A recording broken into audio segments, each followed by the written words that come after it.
Thank, thank you so much for the lovely introduction, and thank you so much for having me. So let's begin. Where is the PPT? Okay. I'm so sorry. Okay. Recently, I met a friend of mine who was trying to eat healthier. Okay, so she swapped her homemade rotis for expensive quinoa, and she completely stopped eating rice because carbs are bad for you. And all she had was salads that were drenched in avocado oil because someone on social media told her that this is the only way of eating healthy. And despite eating so healthy, she was not feeling satisfied. She was feeling sluggish, bloated, and always hungry. And that's when I realized, is this really healthy eating, or are we being sold an illusion of what healthy eating should look like? A mirage of what healthy eating is and what healthy eating is not. These days, food is not just nourishment. These days, food is a trend. It's a viral fad, a viral diet. What your favorite celebrities are eating, we are going to eat that too. Every year, there is a new ingredient that comes in which is supposed to fix everything.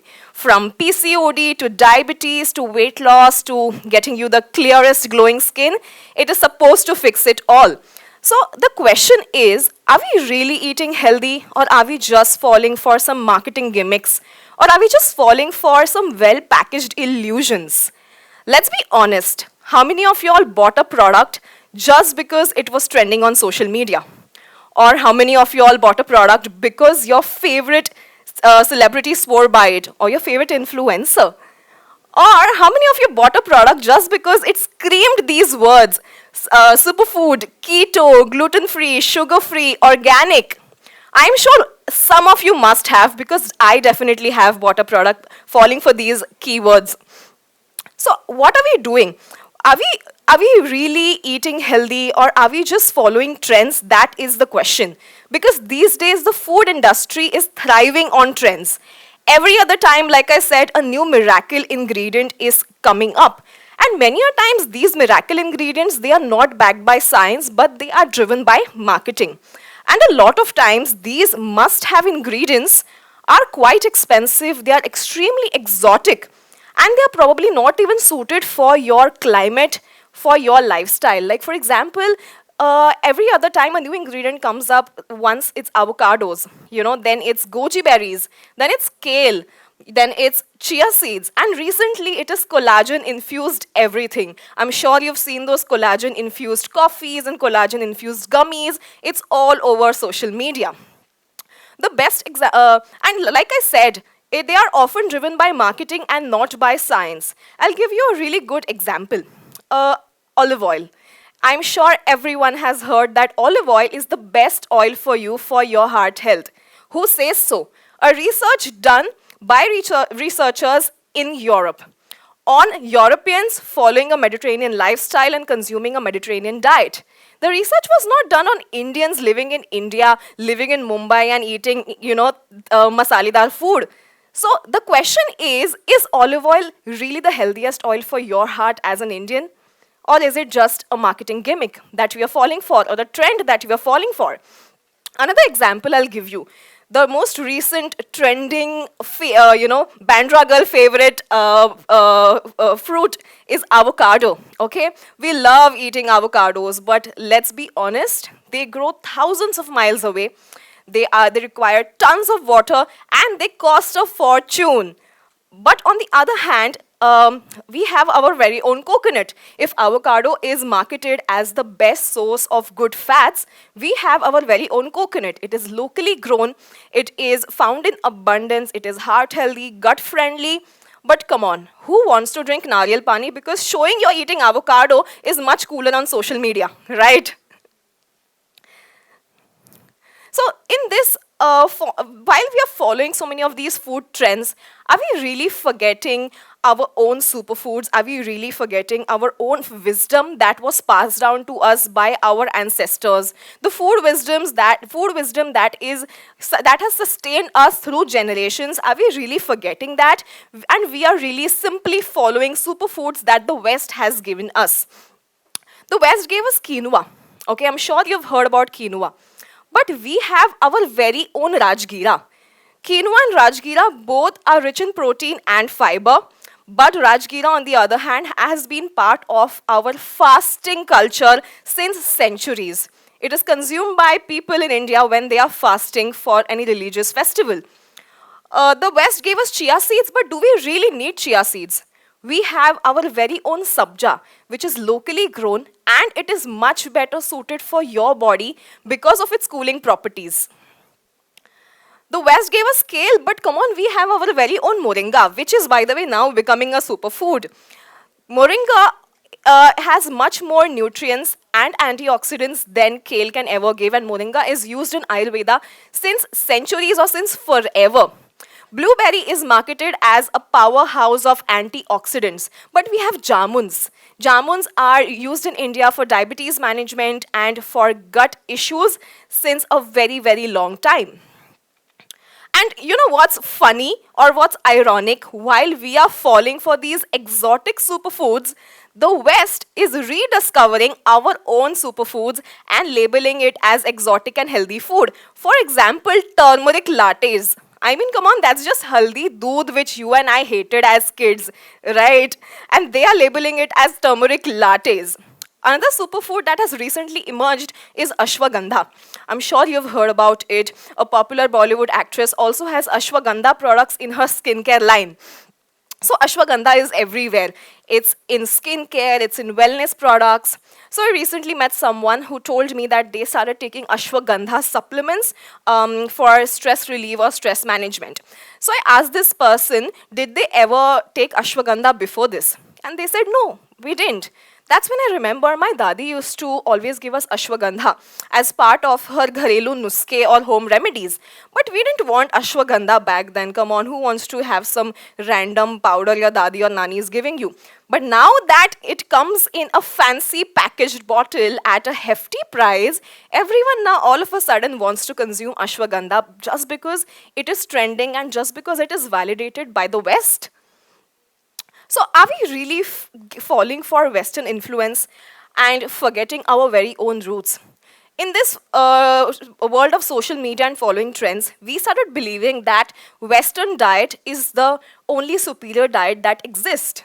That eating salad and drinking protein powders and protein shakes is the only means of eating healthy. But that's not true. Our ancestors did not have protein shakes. Our ancestors did not have smoothie bowls. They thrived very well on simple home cooked meal of dal chawal roti sabzi. Right? Then why do we need smoothie bowls and why do we need Buddha bowls? Okay, our ancestors ate what was seasonal, local, and fresh, and they did just fine. So I feel we can be just fine if we eat fresh, local, and seasonal. These days, a lot of health gurus on the internet are telling people to cut down on rice. But if we look at it, rice is something that is widely consumed in the country since centuries. One, it is easy to digest. Second, it is easy to digest, and second, it is very easy on the stomach. It is widely available in the entire country and pairs beautifully well with dal and lots of sabzis and curries, making it a very well balanced meal. But for internet gurus, rice is bad because carbs are bad. Who said so? If our ancestors did right eating rice for centuries, so can we. Ghee. If you all remember, it was just until some decades ago, ghee was labeled as a bad ingredient. It is bad for your heart. But now, all of a sudden, ghee is a global superfood. Why?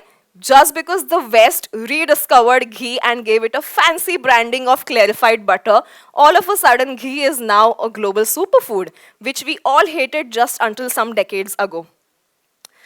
Also talk about another ingredient that made a recent comeback, millets. My nani used to feed me a ragi roti when I was a child. I didn't like it much back then. But then now, all of a sudden, millets like ragi, jowar, bajra are being heavily promoted and they are back as our ancient grains because of our beloved PM. But they were always there. They existed on this land since centuries. So let's understand what is the science behind Indian eating. Okay, Indian eating isn't just cultural, it is backed by science. Ayurveda says that one must eat as per seasons, and today modern medicine also backs that up.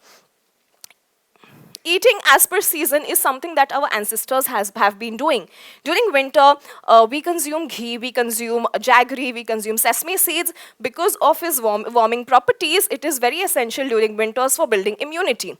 During summers, we consume things like coconut water, sabja, buttermilk because of its cooling properties. During monsoon, we consume things like bitter things like karela, turmeric, because it helps us fight away any diseases or bacteria that thrive during monsoon season.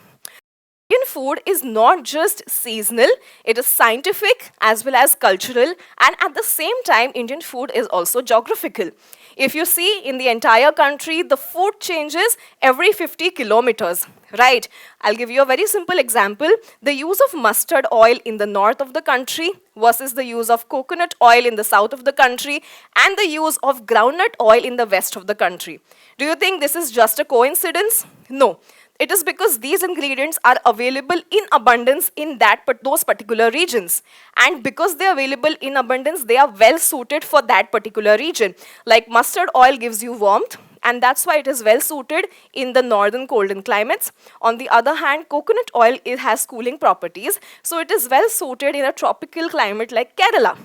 If I talk about Kerala, Kerala has tropical climate, fresh ingredients, fresh seafood, coconut milk, and that's what you'll see in Kerala's cuisine.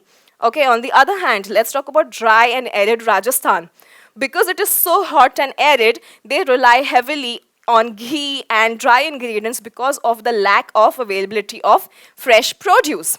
So if you see in the entire country, food is not just seasonal, it is also geographical. Okay, let's also understand how dairy consumption differs in the entire country. The north of the country consumes the most amount of dairy and dairy products. States like Haryana, Punjab, Uttar Pradesh, their diet is rich in dairy and dairy products because of the abundance of cattle farming.